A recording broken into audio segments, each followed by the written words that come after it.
আমার বন্ধুর ছেলের সাথে তোর বিয়ে ঠিক করছে, আর তুই কি বললি? তুই পাড়ায় আইসা আরেকজনকে বিয়ে করবি।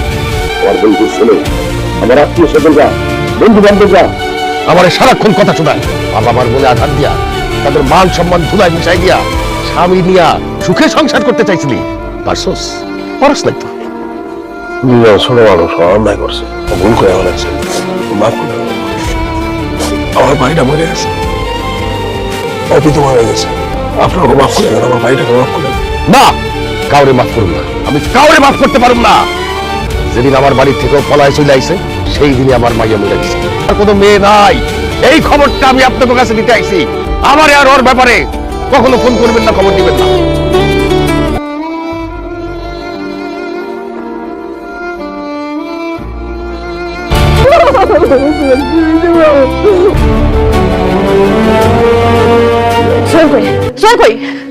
সোহেলের লাশ দাফন হয়ে গেছে, আমাদের এখন কিছু করার নেই, ওর জন্য দোয়া করা আছে।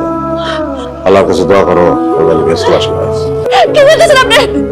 সোহেলের দাফন আমি সোহেলের দেখতে পারব না। চাচি, আপনি বাবা তো প্রেগনেন্ট। সত্যি বলতেছো? হ্যাঁ চাচি, আমি সত্যি কইতাছি। আপনাকে বললাম সোহেলের বাচ্চা মা হইতে চলছে। আমি প্রেগনেন্ট? আমার পেটে সোহেলের বাচ্চা? এই খবরটা একলা শুনলাম। সোহেল কোনোদিন তার সন্তানের মুখ দেখতে পারলো না। ভাইজান,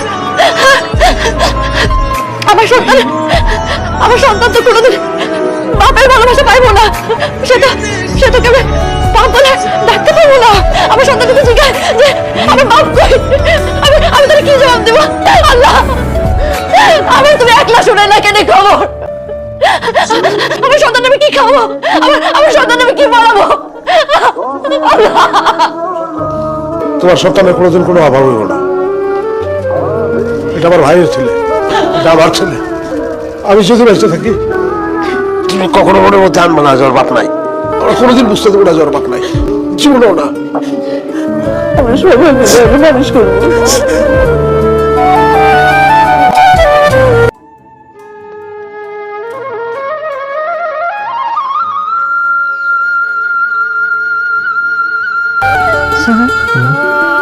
তুমি সারা জীবন আমাকে এভাবে ভালোবাসবে তো? এর থেকে আরো বেশি ভালোবাসবো। তুমি ছেড়ে যাবে না তো? কখনোই ছেড়ে যাবো না।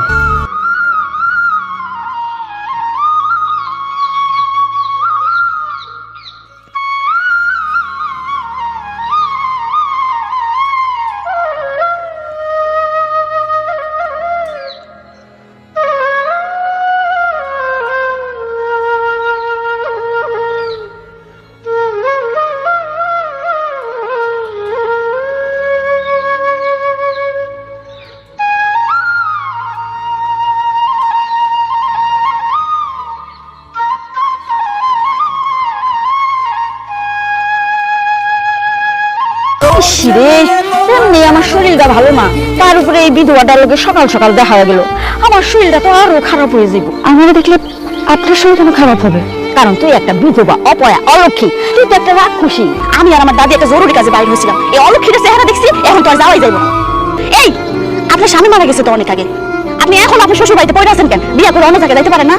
ভাসুর আছে না, স্বামীর কাম যদি ভাসুর দেওয়া হয় তাহলে আরেকটা বিয়া করানোর দরকার আছে। দোহাই লাগে, আমার আর একটা বাজে কথা করেন না, আমি আর সহ্য করতে পারতেছি না। মা গো মা, আপনি আজে বাজে কাজ করতে পারবেন আর আমরা করতে পারব না? আপনার ভাসুরের লাগে যে আপনার ইটিশ পিটির সম্পর্ক আছে, এটা আমরা সবাই জানি। খবরদার আমার বউ চরিত্র নিয়ে একটা উল্টা পাল্টা কথা কবি না, তাহলে কিন্তু ঝাড়ু দিয়ে পিটামো। আমার বউরে দেখা যদি ভালোভাবে কথা কইতে পারিস তোরা কবি, নাইলে কোনো কথা কওয়ার দরকার নেই। আমাকে মুখ না হয় বন্ধ করবা, কিন্তু আর 10 জনের মুখ, গ্রামের সবাই তো এইসব নিয়ে কানা ঘুষা করতেছে, তাকে মুখটা দিয়ে বন্ধ করবা। দেওয়ার হইলে একটা কথা ছিল, শেষ পর্যন্ত ভাসুর। আলমগীর, মানুষের কাছে এসব কি শুনতাছি? আপনারা মানুষের কাছে কি শুনতেছেন, আমি কেমন করবো? তোর ছোট ভাইয়ের বউর লগে নাকি তোর অবৈধ সম্পর্ক আছে? চাচা, আল্লাহর সাথে কথাটা বলেন। ছোটকাল থেকে দেখছেন না আমার ছোট ভাইয়ের বোন লগে আমার একটা অবৈধ সম্পর্ক থাকবো, এরকম কাজ আমি করতে পারি? আমার পক্ষে সম্ভব? তুই তো বিয়া করছ, তোর বউ নাই, ছোট ভাইটা মারা গেছে, কিন্তু তার বউ তোকে বাড়িতে থাকে। আকামুকু কাম করবি আর আমরা কইতে পারবো না এটা? না, আমরা কিছু জানি না? তোর ভাই তো মরে নাই, আত্মহত্যা করছে। তোর ছোট ভাইয়ের বউয়ের পেটে যে বাচ্চা, এটা তোর বাচ্চা।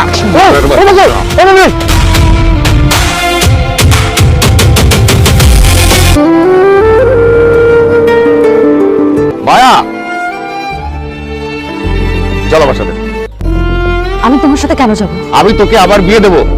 আমার বন্ধুর ছেলে সজীব এখনো তোকে বিয়ে করতে চায়। আমি ঢাকায় নিয়ে ধুমধাম করে সজীবের সাথে তোর বিয়ে দেবো। এটা কোনোদিন সম্ভব না আব্বা। তুমি হয়তো জানো না, আমার গর্ভে সোহেলের সন্তান। ওর সন্তানকে নিয়ে আমি এই বাড়িতে সারা জীবন কাটিয়ে দিব। এই বাড়িতেই ওর জন্ম হবে। চুপ থাক, তোকে আমার সাথে যেতে হবে। দরকার হলে তোর গর্ভের সন্তান আমি নষ্ট করে দেবো। এই যে কি বললেন আপনি? কার সন্তান আপনি নষ্ট করবেন? ওর গর্ভে আমার ভাইয়ের সন্তান। আমি বাইচা থাকতে আপনি তার মেরে ফেলাইবেন, এবং সেই কথাটা দম্ভের সঙ্গে বললেন আপনি। আমি ভাবছিলাম যে আপনার দায়িত্ব না, ওর অল্প বয়স, বুঝাই শুনে আপনার হাতে দিয়ে দেবো, আপনি বিবাহ দিবেন। কিন্তু এখন আপনি যে কথাটা বললেন, আপনি যান চলে যান, মায়েরা নিতে পারবেন না আপনি। অবশ্যই সে আমার সাথে যাবে, তোমাদের কোনো অধিকারই নাই তাকে বাধা দেওয়া। মায়া আমার একমাত্র মেয়ে, জীবনটা এখানে থেকে ধীরে ধীরে নষ্ট হয়ে যাবে।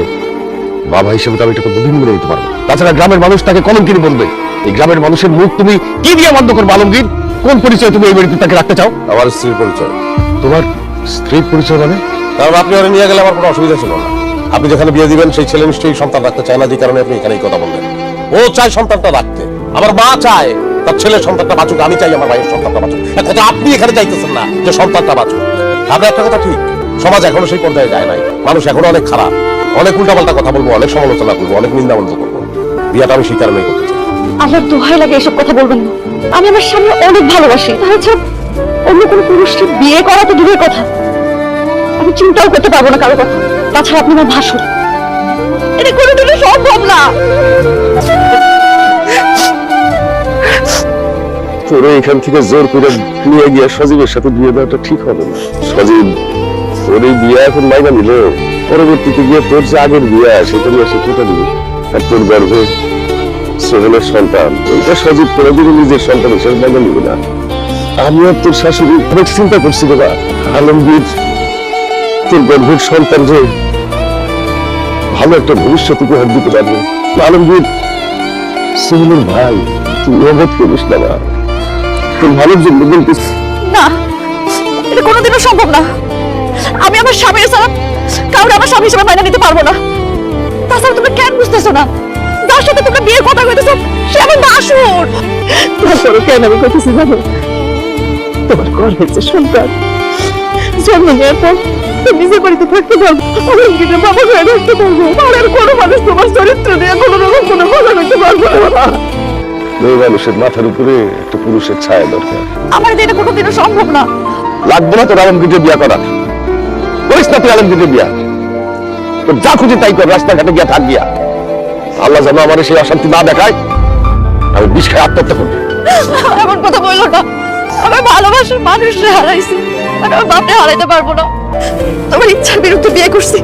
এখন যদি আমি আমার ভাসুরে বিয়ে করলে তোমার মনে শান্তি আসে, সুখ আসে, আমি আমার ভাসুরে বিয়ে করবো।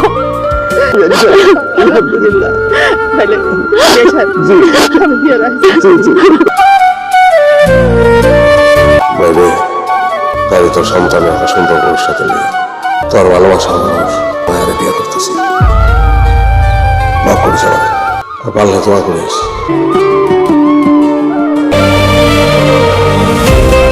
আমি আপনাকে স্বামী হিসেবে মেনে নিতে পারবো না। আমার কাছে স্বামীর অধিকার চাইবেন না। আমি কোনোদিন আপনাকে ওই নজরে দেখতে পারবো না। তোমার মনের মধ্যে হয়তো আতঙ্ক হইতেছে, কিন্তু আমি আমার মনের সঙ্গে অনেক বোঝাপড়া করে এই সিদ্ধান্তটা নিয়েছি। বোঝাপড়াটা অনেক কঠিন ছিল, কিন্তু আমি খুব সুন্দর একটা সিদ্ধান্তে আসতে পারছি দেখেই এই বিয়েটা করলাম। আমি কোনো অধিকার চাইব না তোমার কাছে, আমার কোনো দাবি নেই। আমি বিয়েটা করছি আমার ছোট ভাই বউ যাতে মর্যাদাপূর্ণ অবস্থায় থাকে, আর বাচ্চাটা যেন জীবিত থাকে। আমার এই চাওয়াটা পূর্ণ হইলে আমি খুশি। সমাজের মানুষকে জানবো আমার স্বামী স্ত্রী, আর কিছু না। তো সত্যি নিশ্চিন্ত থাকতে পারো।